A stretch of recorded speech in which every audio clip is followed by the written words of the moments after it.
Hello friends, welcome back to Be English Champion YouTube channel. आज हम read करेंगे एक मोरल बेस्ड शॉर्ट स्टोरी और इनहेंस करेंगे अपनी रीडिंग स्किल्स और कॉम्प्रिहेंशन स्किल्स को। इसके साथ ही दोस्तों वीडियो को लाइक कर दीजिए, चैनल पर नए हैं तो सब्सक्राइब भी कर लीजिए और नोटिफिकेशन को ऑन करना ना भूलें ताकि लगातार आपको ऐसी वीडियोस मिलती रहे। और आज की जो स्टोरी है इसको हम बिल्कुल जीरो लेवल से पढ़ना सीखेंगे और इस स्टोरी में आपको बहुत सारे इंग्लिश के न्यू वर्ड मीनिंग्स देखने को मिलेंगे जिससे कि आपकी वोकैब पावर स्ट्रांग होगी और आपको इंग्लिश को पढ़ने और बोलना सीखने में बहुत आसानी हो जाएगी। और इसके साथ ही जो ग्रामर के स्ट्रक्चर्स यूज किए गए हैं उनको भी बिल्कुल डिटेल में कवर करते चलेंगे। तो बिना देरी की हम स्टोरी को पढ़ना शुरू करते हैं। द ब्राह्मण थीव्स सेक्रीफाइस। तो इसका मतलब है ब्राह्मण चोर का बलिदान। ये ब्राह्मण और थीफ यानी चोर, ये जो एस है ये अपोस्ट्रोफी एस है जिसका यूज पदेशन के रूप में किया जाता है और इसका हिंदी सेंस का की के होता है।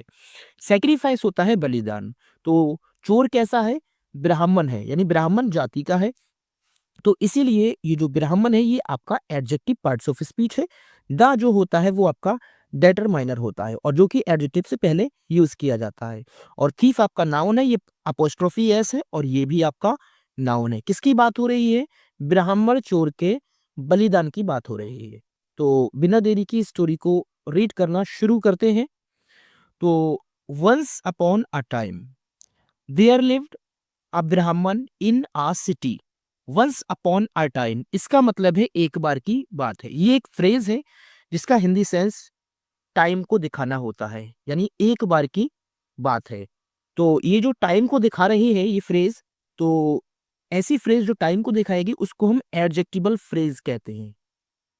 देयर लिव्ड यानी रहता था, आ ब्राह्मण, इन आ सिटी यानी एक शहर में।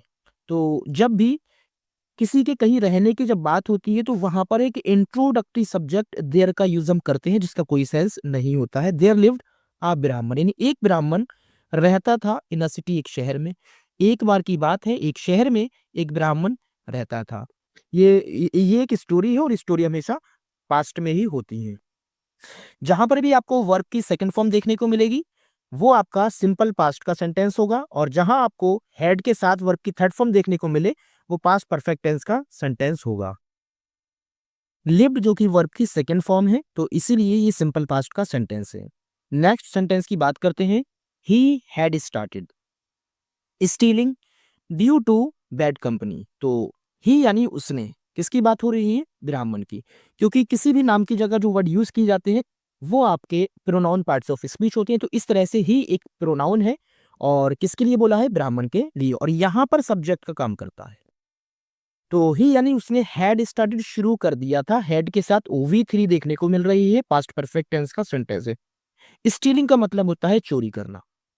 तो स्टीलिंग जो है ये आपका एक जेरेंड है और जिसको हम वर्बल नाउन भी कहते हैं और ये सब्जेक्ट और ऑब्जेक्ट दोनों रूपों में इसका यूज होता है और नाउन की तरह काम करता है। तो क्या शुरू कर दिया था? चोरी करना। क्योंकि ये वर्ब की फर्स्ट फॉर्म में आईएनजी लगाने से बनता है इसीलिए हम इसको वर्बल नाउन कहते हैं और काम जो है वो नाउन का करता है।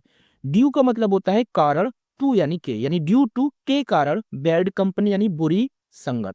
कंपनी जो है ये आपका नाउन पार्ट्स ऑफ स्पीच और बैड आपका एडजेक्टिव पार्ट्स ऑफ स्पीच है। तो इस तरह से इसका मतलब है उसने बुरी संगत के कारण चोरी करना शुरू कर दिया था। ये आपका जेरेंड है। He performed religious rituals during the daytime and robbed people during the night। तो ही यानी वो, परफॉर्म्ड यानी पूरा करता था, वो आपकी सेकंड फॉर्म है। पूरा करता था, क्या करता था? रिलीजियस रिचुअल्स का मतलब होता है धार्मिक अनुष्ठान। तो यहां पर ही आपका सब्जेक्ट, ये वो आपकी सेकंड फॉर्म और रिलीजियस जो रिचुअल्स है ये आपका ऑब्जेक्ट का काम करते हैं क्योंकि एक सेंटेंस में सब्जेक्ट वर्ब और ऑब्जेक्ट का होना जरूरी होता है। रिलीजियस एक एडजेक्टिव पार्ट्स ऑफ स्पीच है जो कि क्वालिफाई करता है रिचुअल्स को। ये आपका नाउन पार्ट्स ऑफ स्पीच यानी धार्मिक अनुष्ठान।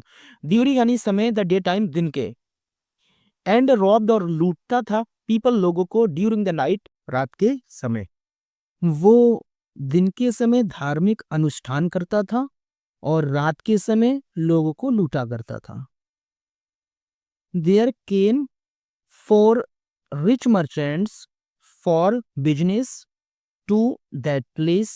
तो इसका मतलब है देयर केम यानी वहां आए, फोर यानी चार, रिच मर्चेंट्स यानी धनी व्यापारी, फॉर बिजनेस व्यापार के लिए, टू दैट प्लेस उस जगह पर। यहाँ जो देयर है वो एक इंट्रोडक्टरी सब्जेक्ट है, यहाँ पर इसका कोई मीनिंग नहीं है। देयर केम आए, फोर रिच मर्चेंट्स, यहाँ पर मर्चेंट्स आपका नाउन है और मर्चेंट कैसे थे, रिच थे, तो जो कि क्वालिफाई करता है मर्चेंट को। तो इस तरह से ये आपका एडजेक्टिव पार्ट्स ऑफ स्पीच है। कितने थे, चार। ये आपका डिटरमाइनर है जो कि निश्चित करते हैं कि कितने थे या कौन से थे। तो चार धनी व्यापारी आए, किस लिए, बिजनेस के लिए, टू दैट प्लेस उस जगह पर। आगे देखते हैं। द ब्राह्मण thief won their confidence with his religious knowledge and started living with them। तो इसका मतलब है द ब्राह्मण थीफ यानी जो ब्राह्मण चोर था उसने वॉन यानी जीत लिया, ये विन की सेकेंड फॉर्म है, ये आपका सब्जेक्ट हो गया, ये सेकेंड फॉर्म है। और क्या जीत लिया, देयर कॉन्फिडेंस यानी उनका भरोसा। ये जो देयर है ये उन चार व्यापारियों के लिए है, उनका पॉजिटिव है ये, देयर कॉन्फिडेंस उनका भरोसा। और यहाँ पर ये ऑब्जेक्ट का काम कर रहा है और कॉन्फिडेंस एक नाउन है, और कौन सा, एब्स्ट्रैक्ट नाउन है। उनका भरोसा उस ब्राह्मण थीफ ने जीत लिया था, विद यानी से, हिज रिलीजियस नॉलेज यानी अपने धार्मिक ज्ञान से, एंड स्टार्टिंग और शुरू कर दिया, लिविंग यानी रहना, विद देम उनके साथ में। ब्राह्मण चोर ने अपने धार्मिक ज्ञान से उनका भरोसा जीत लिया और उनके साथ में रहना शुरू कर दिया। यहाँ पर जो विद है वो प्रेपोजिशन है, और प्रेपोजिशन क्या होता है, ये एक नाउन से पहले आकर उसका रिलेशन दूसरे नाउन से दिखाता है। तो उसने अपने धार्मिक यानी यहाँ किसकी बात हो रही है, ब्राह्मण चोर की बात हो रही है। और यहाँ पर धार्मिक ज्ञान, ज्ञान जो है, नॉलेज जो है वो आपका नाउन है, और रिलीजियस आपका एडजेक्टिव पार्ट्स ऑफ स्पीच है, और हिज जो है वो एक पॉजिटिव है। तो यहाँ जो विद है वो एक प्रेपोजिशन का काम करता है। स्टार्टेड जो है वो V2 है यानी वर्ब की सेकंड फॉर्म है। क्या शुरू कर दिया, लिविंग यानी रहना, ये आपका ऑब्जेक्ट भी है। और एक जेरेंड है जिसको हम वर्बल नाउन कहते हैं, जो कि होता वर्ब है, वर्ब की तरह है, बट काम नाउन का करता है। और इसका हिंदी अनुवाद ना से होता है यानी रहना, विद देम उनके साथ में। The merchants earned a lot of money in business and purchased costly jewels with that money। The merchants यानी व्यापारियों ने, अर्न का मतलब है कमाया, ये सेकंड फॉर्म है, क्या कमाया, अ लॉट ऑफ मनी यानी बहुत सारा धन। तो जो मनी है वो आपका नाउन पार्ट्स ऑफ स्पीच है, कितना, बहुत सारा। ये आपका एडजेक्टिव है जो कि क्वालिफाई करता है धन को। कौन सा एडजेक्टिव, क्वांटिटी बताने वाला यानी मात्रा बता रहा है, बहुत सारा धन कमाया। इन बिजनेस यानी व्यापार में, एंड परचेस्ड और खरीदे, कॉस्टली ज्वेल्स का मतलब है महंगे गहने।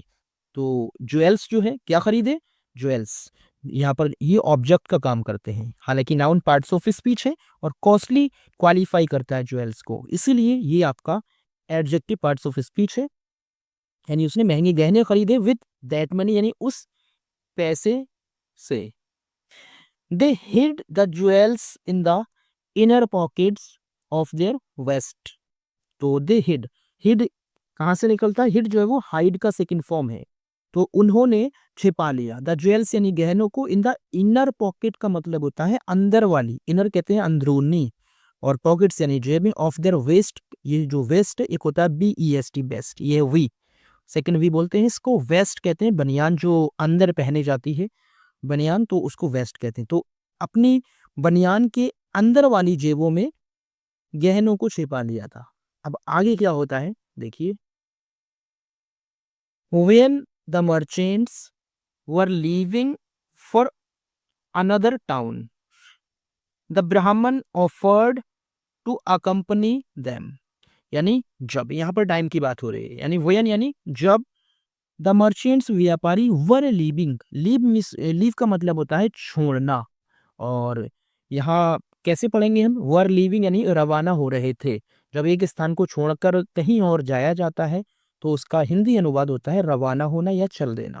तो वो रवाना हो रहे थे। यहाँ पर जो ये जो सेंटेंस है ये पास्ट कॉन्टिन्यूअस का है। वर के बाद आईएनजी फॉर्म है वर्ब की, जो कि जिसका हिंदी अनुवाद रहा था से करेंगे, यानी जब व्यापारी रवाना हो रहे थे, फॉर के लिए, अनदर टाउन यानी दूसरे नगर के लिए। द ब्राह्मण ने ऑफर्ड मीन्स होता है पेशकश की, यानी कोई भी बात जब हम अपनी बात रखते हैं तो उसको हम ऑफर करना कहते हैं, यानी पेशकश की। टू अकम्पनी का मतलब है साथ जाने की, दम उनके, यानी जब व्यापारी दूसरे शहर में के लिए रवाना हो रहे थे तो ब्राह्मण ने उनके साथ जाने की पेशकश की। द ब्राह्मण wanted to rob them when possible।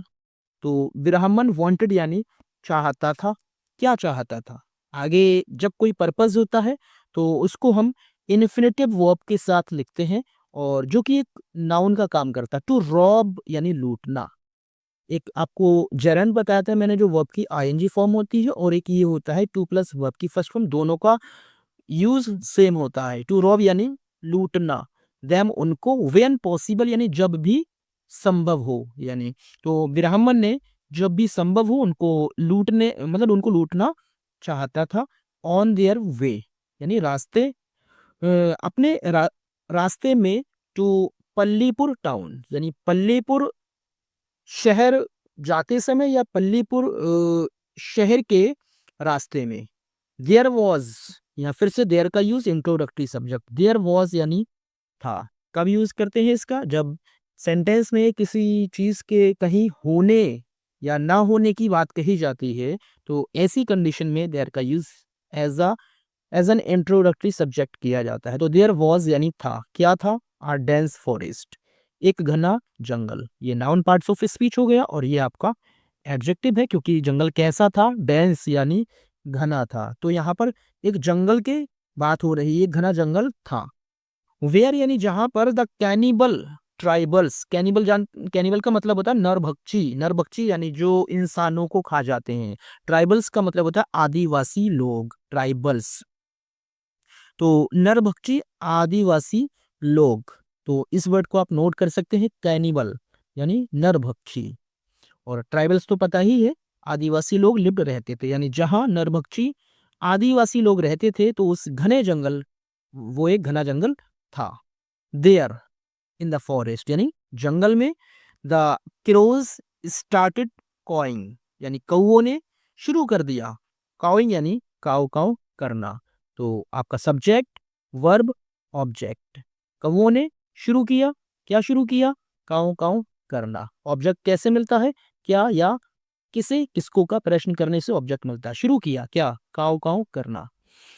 It was the sign of calling the tribals to come and rob the businessmen of their riches। तो इट वॉज यानी ये था, यहाँ पर जो इट है ये क्या है, जो कौओं ने काव काव करना शुरू किया था उसके लिए इट यूज किया गया। इट यानी ये वॉज था। द साइन का मतलब होता है संकेत, ऑफ कॉलिंग बुलाने का। द ट्राइबल्स आदिवासी लोगों को, टू कम आने के लिए, यानी यह आदिवासी लोगों को आने के लिए बुलाने का एक संकेत था। एंड रॉब और लूटने का, द बिजनेसमैन व्यापारियों को, ऑफ देयर रिचेज उनकी, ये उनका धन। ये आदिवासी लोगों को बुलाने का और उन व्यापारियों से उनका धन लूटने का एक संकेत था। आगे देखिए क्या होता है स्टोरी में। द ट्राइबल्स केम यानी जो आदिवासी लोग थे वो आए, एंड सराउंडेड और घेर लिया। सराउंडेड यानी जो चारों तरफ से जब घेरते हैं तो सराउंड का यूज करते हैं। सेकंड फॉर्म है, कम का ये केम है, ये भी सेकंड फॉर्म है।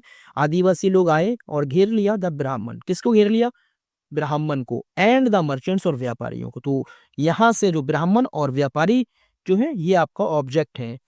फ्रॉम ऑल साइड्स यानी सभी तरफ से, यानी चारों तरफ से इसको बोलेंगे, चारों तरफ से। फ्रॉम एक पार्ट प्रेपोजिशन है, तो इस तरह से आदिवासी लोग आए और ब्राह्मण और व्यापारियों को चारों ओर से घेर लिया। A search was made, but they could not find anything. A search एक तलाश, हालांकि एक नहीं बोलेंगे, सिर्फ तलाश ही बोलेंगे, लेकिन यहाँ जो ए है वो एक इंडेफिनिट डिटरमाइनर है, जिसका यूज अनिश्चित चीजों के से पहले किया जाता है। तलाश वॉज मेड यानी की गई। इस सेंटेंस के स्ट्रक्चर की बात करें तो ये आपका पैसिव वॉइस है, बिकॉज यहाँ पर तलाश किसके द्वारा की गई है, किसी और के द्वारा की गई, यानी जो आदिवासी लोग थे। तो जो काम करता है वो होता है सब्जेक्ट, और जिसके लिए काम किया जाता है वो होता है ऑब्जेक्ट। क्या किया गया, तलाश की गई, यानी तो जो तलाश है, सर्च, ये आपका ऑब्जेक्ट है, और वॉज मेड यानी की गई थी, ये आपका वर्ब की थर्ड फॉर्म है। तो इस तरह से पैसिव वॉइस है। बट लेकिन दे कुड नॉट फाइंड, उनको नहीं मिल सका। ये जो कुड है ये मॉडल वर्ब है और कैन का पास्ट फॉर्म होता है। कुड नॉट फाइंड नहीं मिल सका एनीथिंग यानी कुछ भी, लेकिन उनको कुछ नहीं मिल सका। But the tribals trusted the information provided by the crows and decided to kill all of them. लेकिन यहाँ पर अब बात हो रही है लेकिन, हालांकि उन्होंने सर्च किया उनको कुछ नहीं मिला, लेकिन आदिवासी लोगों को ट्रस्टेड यानी विश्वास था, द इंफॉर्मेशन यानी सूचना प्रोवाइडेड दी गई बाय द क्रूज कौओं के द्वारा, एंड डिसाइड और फैसला किया टू किल मारने का ऑल ऑफ देम उन सभी को। लेकिन आदिवासी लोगों को कौओं के द्वारा दी गई सूचना पर भरोसा था, विश्वास था, इसलिए उन्होंने उन सभी को मारने का फैसला किया। तो ट्रस्टेड सेकंड फॉर्म क्या दी गई, सूचना। तो ये जो सूचना है ये आपका ऑब्जेक्ट है और नाउन पार्ट्स ऑफ स्पीच है। प्रोवाइडेड जो है ये आपकी V3 है, यानी वर्ब की थर्ड फॉर्म है और पैसिव फॉर्म में है। बाय द क्रोज यानी कौवों के द्वारा, तो ये सब्जेक्ट है आपका, और बाई के थ्रू इसका यूज किया है तो पैसिव वॉइस है। और यहाँ डिसाइडेड वर्ब की सेकंड फॉर्म है। टू किल आपका इन्फिनेटिव है, ऑल ऑफ देम उन सभी को, ये ऑब्जेक्ट है। The tribal people want them to hand over the valuables, or they would cut them to pieces to find out the money।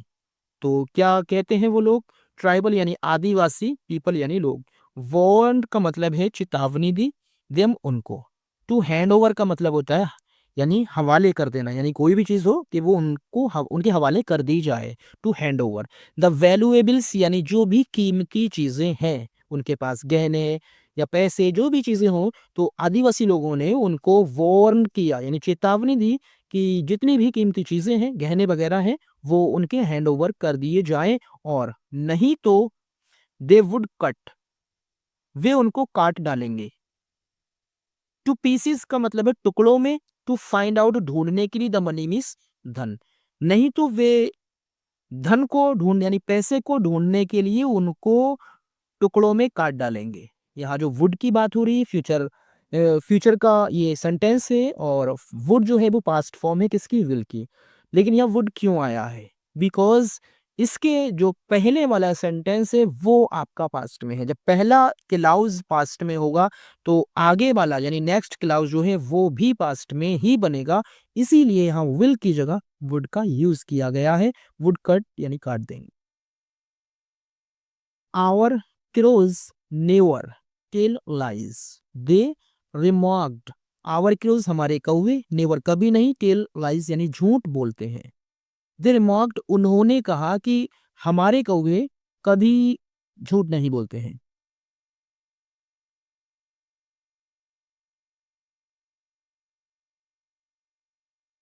The Brahman thought that he could save the four by offering his body for search.